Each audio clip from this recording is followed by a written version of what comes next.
오늘은 마태복음 14장 22절에서 33절을 보겠습니다. 물 위를 걸으시는 예수님.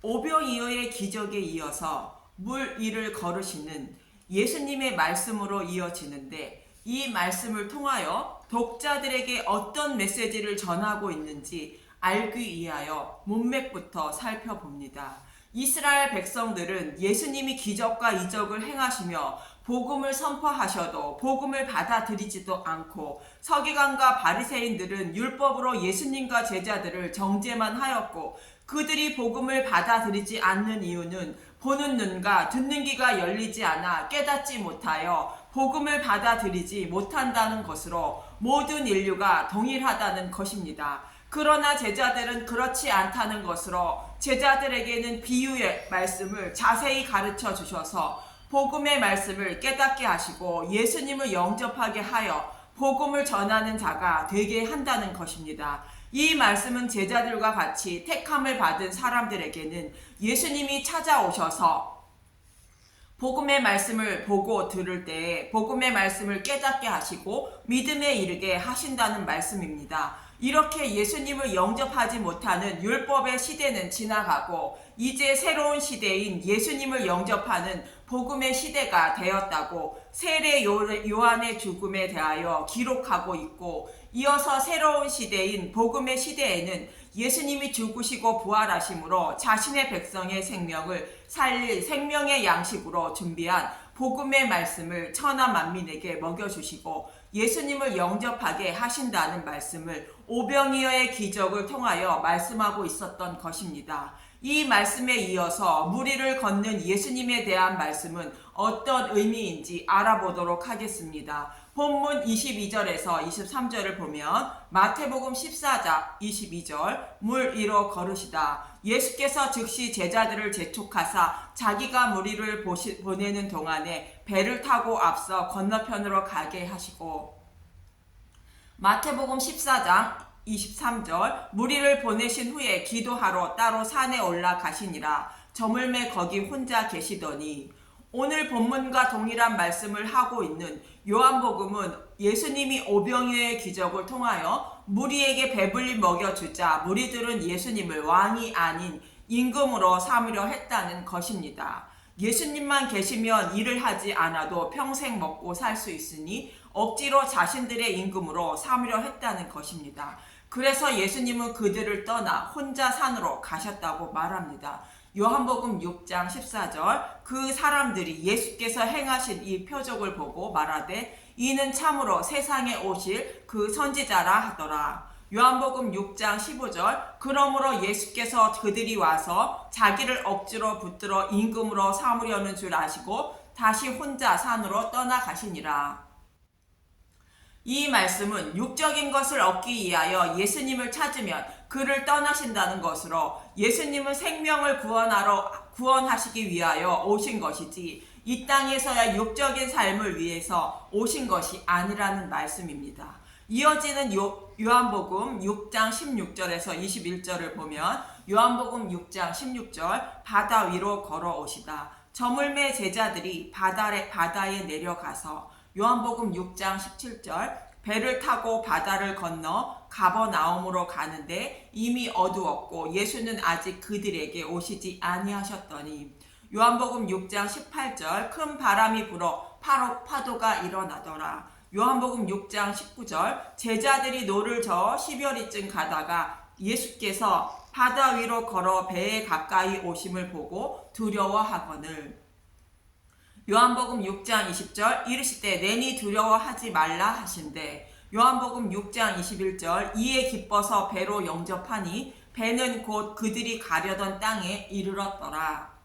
오늘 본문에서는 예수님이 재촉하사 제자들이 배를 타고 건너편으로 가게 되었다고 말하는데, 요한복음은 저물매 제자들이 배를 타고 가버나움으로 가는데 라고 말합니다. 이렇게 다른 말씀으로 기록하고 있는 것은 저자가 독자들에게 전하고자 하는 뜻이 다르기 때문에 전하고자 하는 뜻만 전하기 위해 그런 것입니다. 요한복음을 보면 제자들이 배를 타고 가버나움으로 가는데 큰 풍랑이 일어났지만 예수님이 바다 위를 걸어오시는 것을 보고 배로 영접하니 곧 가려던 땅에 이르렀다고 말합니다.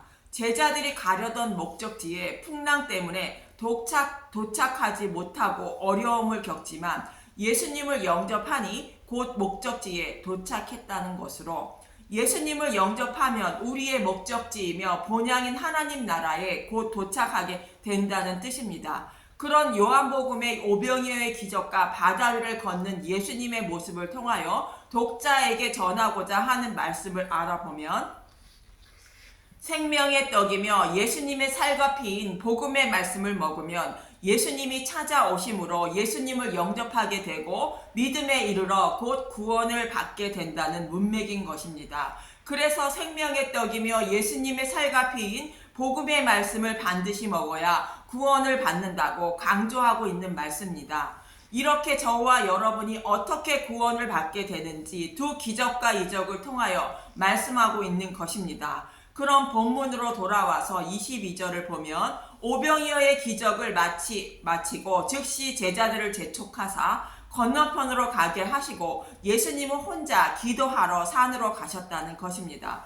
그렇다면 예수님은 혼자 가셔서 어떤 기도를 하셨을까? 예수님은 십자가에 달리시기 전에도 나의 원대로 마옵시고 아버지의 원대로 되길 원한다고 기도하신 것처럼 아버지께서 계획하신 뜻이 그대로 이루어지길 기도하셨을 것입니다. 예수님이 육신의 몸을 입고 오신 것은 아버지의 뜻을 행하시기 위하여 오셨기 때문입니다. 요한복음 6장 38절, 내가 하늘에서 내려온 것은 내 뜻을 행하려 함이 아니요 나를 보내신 이의 뜻을 행하려 함이니라. 저와 여러분의 기도도 내가 원하는 것을 이루어 달라고 기도하는 것이 아니라 아버지의 뜻이 나와 내 이웃에게 이루어지길 원한다고 기도해야 하는 것입니다. 본문 24절에서 25절을 보면 마태복음 14장 24절, 배가 이미 육지에서 술이나 떠나서 바람이 거스름으로 물결로 발미암아 고난을 당하더라. 마태복음 14장 25절, 밤 사경에 예수께서 바다 위로 걸어서 제자들에게 오시니, 여기서 밤 사경은 새벽 3시부터 해 뜨는 시간까지를 말하는 것으로 밤새워 노를 저었지만 제자들은 건너편으로 가지 못하고 풍랑과 사투를 벌이고 있었던 것입니다. 그때 예수님이 바다 위로 걸어서 제자들에게 오셨다는 것이지요. 예수님이 물에 빠지지 않으시고 바다 위로 걸어 오셨다는 것은 창조주 하나님이라는 것을 증거하는 말씀입니다.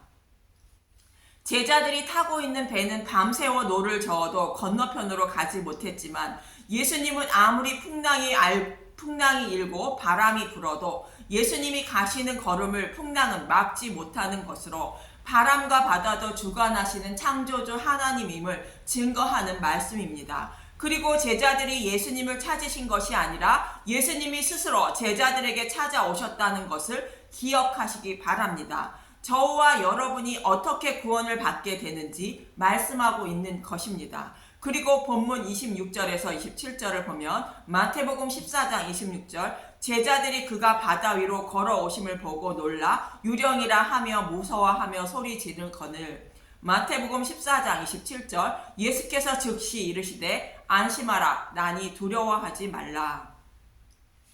바다 위를 걸어오시는 예수님을 보고 제자들이 놀라서 유령이라 하는 것은 당연한 일인 것입니다. 이 모습을 본 예수님은 안심하라, 나니 두려워하지 말라 말씀하셨다는 것입니다. 여기서 나니라는 단어는 에이고 에미라는 헬라어로 오직 한 분뿐이시며 스스로 있는 자인 하나님임을 말합니다. 두려워하지 말라, 나는 하나님이다 라고 말씀하셨다는 뜻입니다. 출애굽기 3장에서 하나님이 모세를 애굽으로 보낼 때에도 당신을 보내신 하나님의 이름이 무엇이냐 물으면 스스로 있는 자라 말하라는 말씀과 같은 것입니다. 출애굽기 3장 13절, 모세가 하나님께 아뢰되 내가 이스라엘 자손에게 가서 이르기를 너희의 조상의 하나님이 나를 너희에게 보내셨다 하면 그들이 내게 묻기를 그의 이름이 무엇이냐 하리니 내가 무엇이라고 그들에게 말하리까. 출애굽기 3장 14절 하나님이 모세에게 이르시되 나는 스스로 있는 자이니라. 또 이르시되 너는 이스라엘 자손에게 이같이 이르기를 스스로 있는 자가 나를 너희에게 보내셨다 하라. 스스로 있는 자라는 것은 누군가 이에 창조된 피조물이 아니고 스스로 있는 하나님이라는 것이며, 조상의 하나님이라는 것은 스스로 약속하시고 스스로 약속을 이루실 분이라는 뜻입니다. 그리고 본문 28절부터는 성경이 독자들에게 전하고 싶은 말씀을 기록하고 있습니다. 본문 28절에서 31절을 보면 마태복음 14장 28절 베드로가 대답하여 이르되 주여 만일 주님이시거든 나를 명하사 물 위로 오라 하소서 하니, 마태복음 14장 29절 오라 하시니 베드로가 배에서 내려 물 위로 걸어서 예수께로 가되, 마태복음 14장 30절 바람을 보고 무서워 빠져가는지라 소리질러 이르되 주여 나를 구원하소서 하니, 마태복음 14장 31절 예수께서 즉시 손을 내밀어 그를 붙잡으시며 이르시되 믿음이 작은 자여 왜 의심하였느냐 하시고, 베드로도 물 위를 걷게 되는데 바람을 보고 무서워하여 물에 빠져 갔다는 것이며, 베드로가 물에 빠진 이유는 믿음이 작다는 것입니다. 믿음이 작다는 것은 겨자씨만한 믿음도 없다는 뜻으로 믿음이 전혀 없다는 것을 말합니다. 그리고 30절에 바람이라 기록하고 있는데, 바람이라는 단어와 같은 단어를 쓰고 있는 것은 에베소서 4장 14절에 풍조라는 단어이고 계시록 6장 13절에 대풍이라는 단어입니다.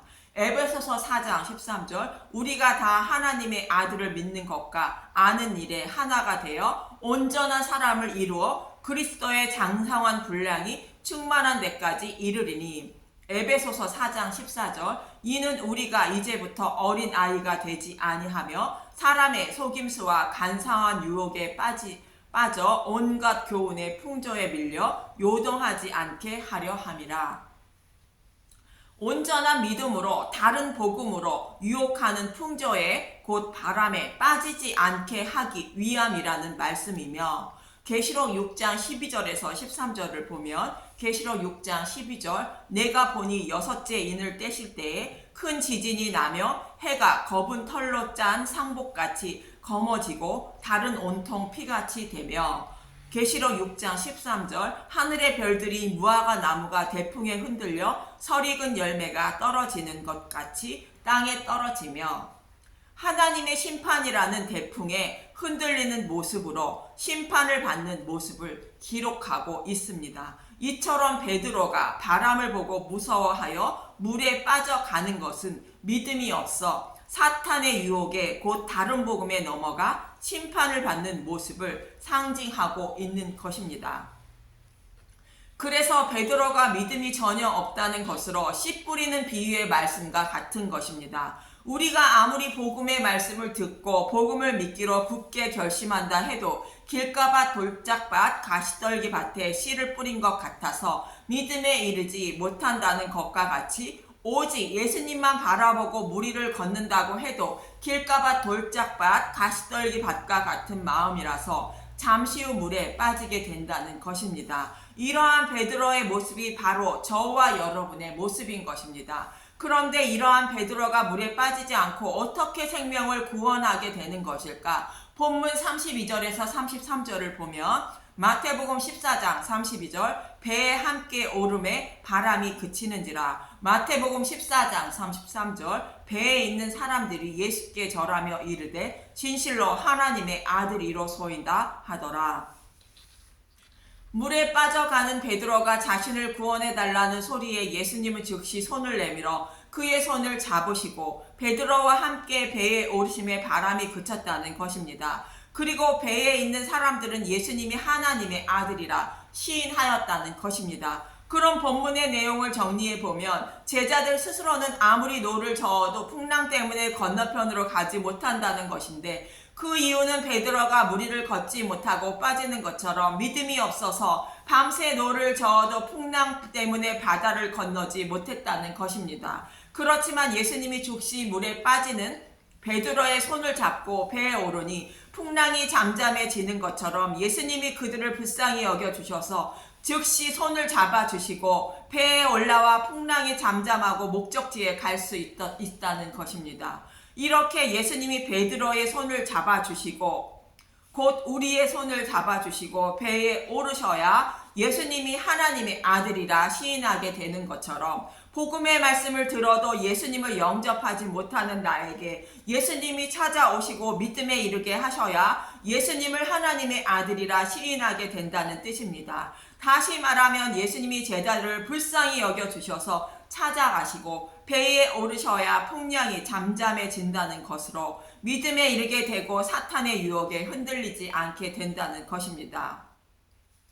그럼 오병이의 기적과 본문의 내용을 연결해 보면 예수님의 살과 피인 복음의 말씀을 먹어야 예수님이 찾아오시고 믿음에 이르게 되어 어떠한 유혹에도 흔들리지 않는 믿음의 방주에 오르게 된다는 것입니다. 예수님이 바다 위를 걸으시는 것처럼 제자들도 바람을 보고 무서워 물에 빠지지 않고 물 위를 자유롭게 다니는 자가 되어 바다를 건널 수 있다는 것으로 구원을 받게 된다는 뜻입니다. 예수님이 혼자 바다 위를 걸어 제자들에게 오시고 배에 오르신다는 것은 은혜를 말하고 배에 있는 신부가 신랑인 예수님과 한 몸을 이룬다는 것으로 은혜로 구원을 받는 모습인 것입니다. 이 모습처럼 신부가 신랑인 예수님과 한 몸을 이루어 물에 빠지지 않고 생명을 건진 사람들이 있습니다. 아기 모세가 갈대 상제 안에 놓여 있어 물에 빠지지 않는 모습과 같이 다른 아기들은 모두 바로의 손에 죽임을 당해야 했지만